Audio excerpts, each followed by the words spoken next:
Class 10th के MP board के जितने भी विद्यार्थी, ठीक है, 13 सितंबर के दिन आपका पेपर है हिंदी का। 2 तरह के पेपर मेरे पास मौजूद है, सेट ए सेट बी। यदि दोनों पेपर को आप कंप्लीट करोगे तो छाती ठोक के कहता हूं 100% आपका बिल्कुल श्योर है पूरे नंबर आएंगे, लेकिन दोनों पेपर करने पड़ेंगे। चलिए, आप जिनको भरोसा है वो कर लेना, ठीक है, विश्वास रखिए। इंग्लिश का पेपर थोड़ा सा रॉन्ग चला गया है पर कोई दिक्कत नहीं। उद्धव ने गोपियों को क्या संदेश दिया? योग साधना का। छायावाद के जो प्रतिनिधि कवि है वो क्या है? जयशंकर प्रसाद है। संचारी भावों की संख्या 33 है। कितनी संचारी भावों की संख्या? 33, ठीक है। यदि गद्य कवियों की कसौटी है, यदि गद्य क्या है? कवियों की कसौटी है, तो यहाँ कथन किसका है? आचार्य जी का है। नेताजी का चश्मा पाठ की विदाई कहानी। मन्नू भंडारी ने किस व्यवहार से तंग आकर प्रिंसिपल को ने अपने उनके पिता को बुलवाया? आंदोलनकारी। रिक्त स्थान। कवि ने के सरल स्वभाव के कारण हमेशा मित्रों ने उन्हें धोखा दिया था। भोलानाथ और उनके साथी चूहों के बिल में को लचने लगे। मन्नू भंडारी का जन्म मध्य प्रदेश के भानपुरा गांव में हुआ था। छंद जो है वो 2 प्रकार का होता है। सुर की भक्ति दास भाव की होती है। बाल गोविंद भगत कबीर के गीतों को गाते हुए ही उनके आदर्शों पर चलते थे। ठीक है भैया, चलिए अगला देखते हैं। कामयानी जो है आपका एक महाकाव्य है, ठीक है। सूर के पद यानी कि सूरदास। उत्साह की बात करें तो निराला आपका आ जाएगा उसमें। निराला जी की रचना की बात करें तो अट नहीं रही, उन्होंने कविता के 4 लाइन लिखी थी।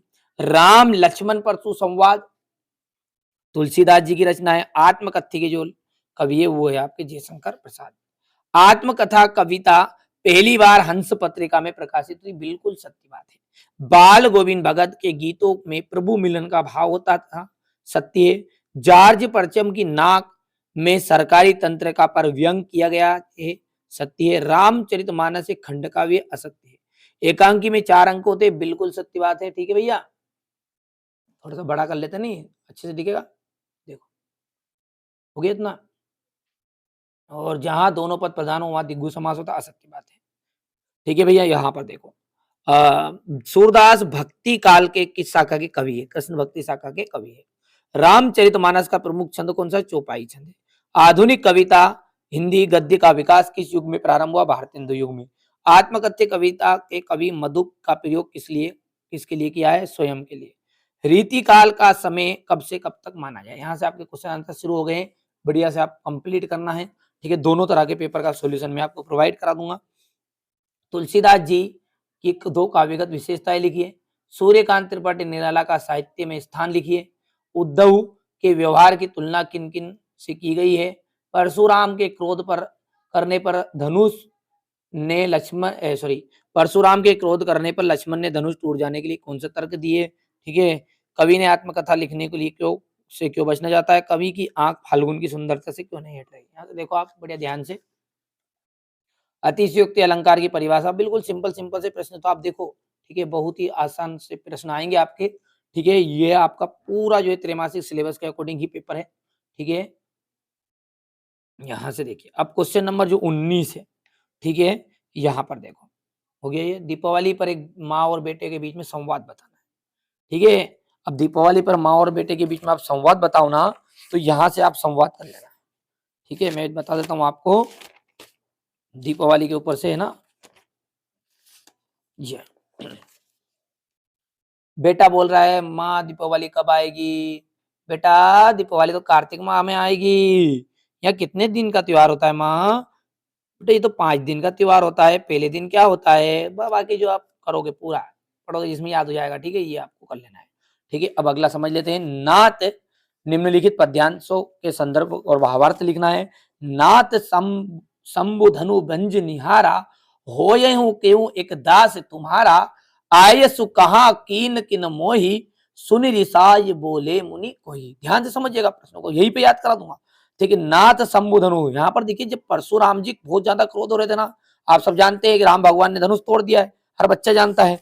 अब जैसे राम भगवान ने धनुष तोड़ा तो परशुराम को पता चल लग गया, तो वो बहुत क्रोधित हो गए कि हाँ शंकर भगवान का धनुष किसने तोड़ दिया। तो यहाँ पर देखिए अब राम भगवान समझा रहे, उन्हें कह रहे कि भगवान परशुराम जी का जो क्रोध देखकर भगवान राम कहते हैं कि नाथ जो शिव जी का जो धनुष तोड़ा है वहां कोई एक दास आपका ही होगा, यानी आपका कोई एक दास है जिसने ही शिव जी का धनुष तोड़ दिया है। आइए सो कहा कीन कर्म हुई, यानी आप मुझे बताइए उसके लिए क्या आदेश है। ध्यान समझो क्या कह रहे हैं भगवान राम कि जो शिव जी का जो धनुष तोड़ा है भगवान, भगवान राम किनको कह रहे हैं, परशुराम जी को कह रहे हैं भगवान कि जो शंकर भगवान का जो धनुष तोड़ा है वो कोई आपका एक दास होगा जिसने तोड़ा है, आज्ञा कीजिए उसके लिए कौन सा आदेश है। ऐसी बातें सुनकर जो मुनि क्रोध में बोले, क्रोध भरी अग्नि से बोले कि सेवक जो करे सेवकाई, कर अरि कर नी करी करही लड़ाई। ठीक है, सेवक तो वो होता है जो हमेशा सेवा कर देता है, इसने तो शत्रु का काम किया है इसलिए लड़ाई के लिए तैयार हो जाए। सुनहु राम जेही शिव धनु तोड़ा, सुनो राम जिसने भी शिव भगवान का धनुष तोड़ा है ना, वहां सहस्त्र भाव सम रिपु मोरा, वहां सहस्त्र भाव की तरह मेरा शत्रु है। ठीक है, 4 लाइन का समझ में आया, मैंने आपको कहा है कि पूरा याद कराऊंगा, ध्यान समझो आप। भावार्थ आप कोई सा भी याद करो तो इस तरीके से करना।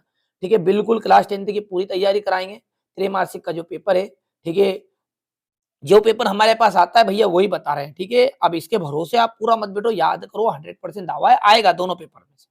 पर आप अब आगे देखिए, हमें किसी का फ्यूचर बर्बाद नहीं करना चाहता। ठीक है, बच्चे बहुत सारे कमेंट भी करते हैं आपके पेपर में से कुछ नहीं आया, ये नहीं आया। भैया मैंने कम से कम इंग्लिश में आपको तरीका तो बताया था, किस तरीके से पास होना है, क्या क्या बताया था। ठीक है, वो तो मैं खुद समझदार हूँ, मैंने खुद ने मिला लिया। ठीक है भैया, पर लेकिन हिंदी का आएगा, 2 तरह के पेपर आए, 100% दावा है। ठीक है, तो यहाँ पर देखिए कि जो भगवान शंकर का धनुष तोड़ा है वो कोई आपका एक दास होगा, भगवान राम जी कह रहे हैं। उसके लिए आज्ञा क्या है बताइए। तो भगवान जो परशुराम जी उनने बोला कि रीस में बोला कि सेवक तो वो होता है कि जो हमेशा सेवा प्रदान करता है, लेकिन ये तो मेरा शत्रु है, इसने तो लड़ाई करने का काम किया है, मेरी शत्रुता का काम किया है। सुनहु राम जय शिव धनु तोड़ा, जिसने भी भगवान शिव का धनुष तोड़ा है ना राम, तो सहस्त्र भाव समरिपु मोरा, वो सहस्त्र भाव की तरह मेरा क्या है, दुश्मन है। ठीक है, सो बिलकाओ बिहाई समाजा, ना तय मार जय सब राजा। अरे सुनाओ जितने भी समाज के यहाँ पर राजा है वो सुन लो।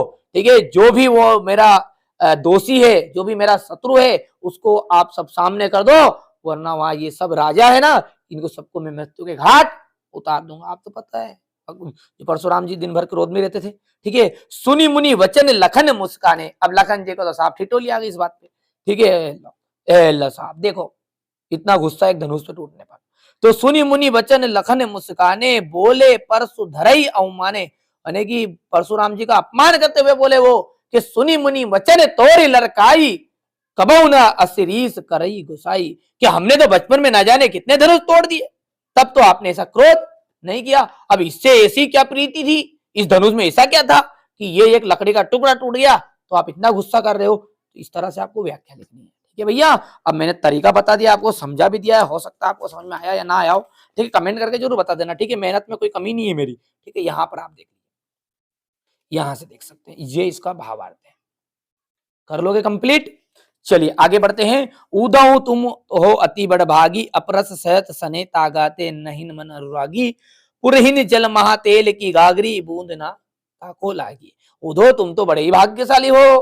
ठीक है, अब तुम तो बड़े ही भाग्यशाली हो, तुम तो श्री कृष्ण के साथ रह गए, रहकर भी उसके प्रेम से अछूते रह गए हो। ठीक है, जब उद्धव जी गोपियों के पास श्री कृष्ण का संदेशा लेकर आए थे ना योग का, तब की बात है। पुरहिन जल महा तेल की गगरी, बूंद न ताको लागी, यानी कि जो तेल की गगरी होती है ना, वो पूरी की मटकी पूरे पानी में डुबा देना, फिर भी वो एक बूंद तेल की पानी की जो बूंद है ना उससे नहीं चिपकती है। आप सब जानते हैं तेल ऊपर आ जाता है। ठीक है, तो यहां से आप इसका आंसर लिखना, ये आपकी व्याख्या है यहाँ से। ठीक है, ये आधी लिखनी है, ये डूब जाने पर वहां तुम तो प्रेम के यहां तक लिखना है आपको, यहाँ तक बस इतनी सी 3 लाइन है इसमें। कर लोगे कंप्लीट भैया, अच्छे से मेहनत करना है। ठीक है, अब बाल गोविंद भगत, इसी तरह ये संदर्भ व्याख्या है आपकी, तो इसको मैं बता देता हूँ। अब डायरेक्टली समय बहुत लंबा होगा क्योंकि समय आपके पास कम है। देखिए जितना मुझसे आपकी हेल्प हो रही है, मदद कर रहा हूँ। ठीक है, मेरी मेहनत में कोई कमी हो तो बता देना आप, अगले वीडियो में उसको और सुधारेंगे और अच्छे समझाएंगे जो चीजें। ठीक है भैया, अच्छे से मेहनत करो आप तो। ठीक है भैया, चलिए कौन सा है आपका, ये बाल गोविंद भगत का है। हाँ, बाल गोविंद भगत संगीत साधना, ये बात है, ये ऐसे देखो, ये आपका यहाँ पर आंसर है। कर लोगे भैया? चलिए अगला देखते हैं। ये यहाँ पर है जीव कस्बा,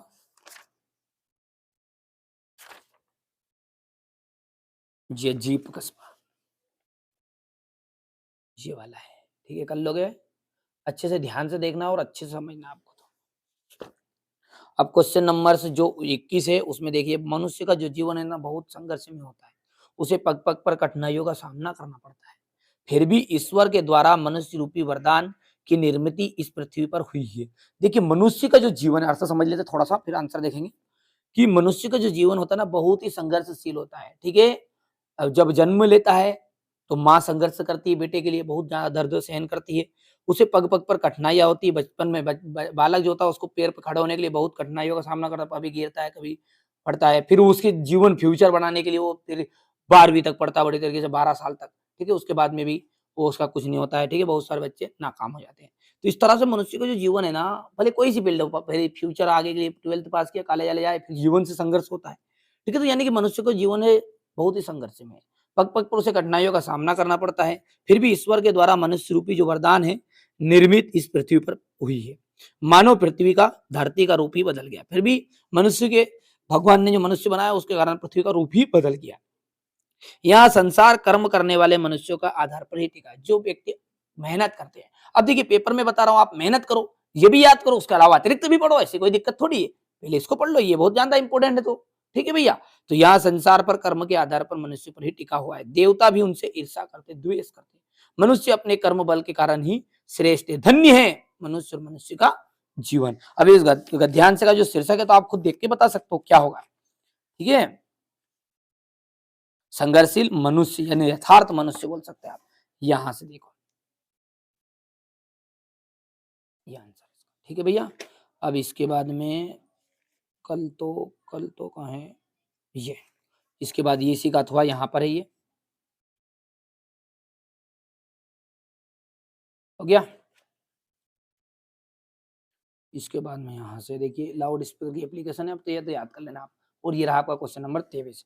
ठीक है? पूरा पेपर बताया, जितना मेरे से बना उतना बता दिया। सेट ए है, यदि आपने सेट बी नहीं देखा तो जरूर देखिएगा। 100% गारंटी दोनों को पेपर में आपका रियल पेपर मौजूद है। और आप एक वीडियो सेपरेट भी बना दूंगा, ए और बी, आप उनको भी देख लीजिएगा। ठीक है?